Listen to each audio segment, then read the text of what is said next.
Pourquoi tombez-vous toujours sur le même type de partenaire toxique? Pourquoi vos disputes semblent-elles suivre un script écrit à l'avance? La réponse n'est pas dans votre application de rencontre, mais dans votre enfance. On ne naît pas avec une manière d'aimer, on l'apprend.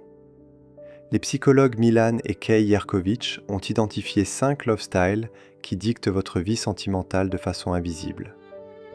Comprendre le vôtre, c'est briser vos chaînes. Ignorer le vôtre, c'est condamner toutes vos futures relations.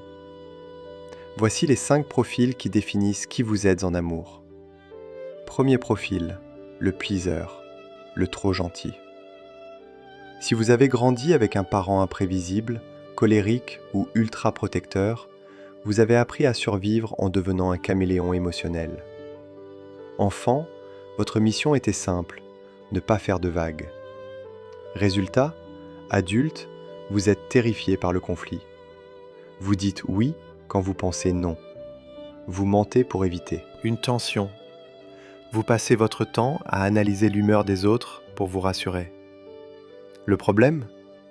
À force de vous oublier, vous explosez. Le pleaser finit souvent par fuir une relation du jour au lendemain, parce qu'il n'en peut plus de porter le bonheur de l'autre sur ses épaules. Votre défi ? Fixer des limites avant de saturer. Deuxième profil, la victime. C'est le profil du survivant silencieux. Dans un foyer chaotique ou violent, la victime a appris à devenir invisible. Pour supporter la douleur, elle se réfugie dans un monde imaginaire. Adulte, elle manque cruellement d'estime de soi et finit souvent par épouser un contrôleur, reproduisant exactement le schéma de son enfance. Le calme la rend anxieuse, car elle attend toujours le prochain coup d'éclat. Si vous êtes une victime, vous devez comprendre que votre passivité n'est pas de la gentillesse, mais un mécanisme de défense. Pour aimer vraiment, vous devez enfin apprendre à dire stop. Troisième profil, le contrôleur. Pour lui, la vulnérabilité est un crime. Ayant grandi sans protection, il a dû se forger une armure d'acier très tôt. Le contrôleur utilise la colère comme une arme pour garder le pouvoir. S'il contrôle tout, personne ne peut lui faire de mal. Il est rigide, imprévisible et déteste sortir de sa zone de confort car l'imprévu le fragilise. Pour le contrôleur, l'amour est un rapport de force.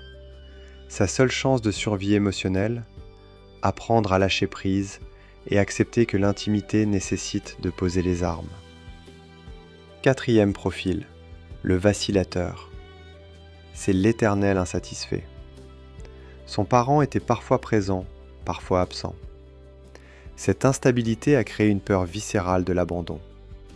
Adulte, le vacillateur idéalise ses nouvelles relations jusqu'à l'obsession, avant de s'effondrer à la moindre déception. Il est ultra sensible, perçoit le moindre changement de ton et se sent constamment incompris. Il cherche un amour parfait qui n'existe pas pour combler un vide qui date de 20 ans. Si c'est vous, apprenez à ralentir. Votre impatience est votre pire ennemi. Cinquième profil, l'évitant, l'indépendant de service. Élevé dans un foyer froid où l'on valorisait la performance plutôt que les câlins, il a appris que compter sur les autres était une faiblesse. L'évitant préfère la logique aux émotions. Quand les choses deviennent trop intenses, il se ferme ou demande de l'espace. Il ne déteste pas l'autre, il déteste la perte de contrôle que provoquent les sentiments. Pour l'évitant, le défi est monumental. Acceptez que l'indépendance totale est une prison. Votre style d'amour n'est pas une condamnation, c'est une cartographie. En comprenant d'où viennent vos réflexes, vous reprenez enfin les commandes de votre vie amoureuse. Alors, dans lequel de ces profils vous êtes-vous reconnu ? Dites-le moi en commentaire. Abonnez-vous pour ne plus subir vos relations, mais pour les construire. On se retrouve dans la prochaine vidéo.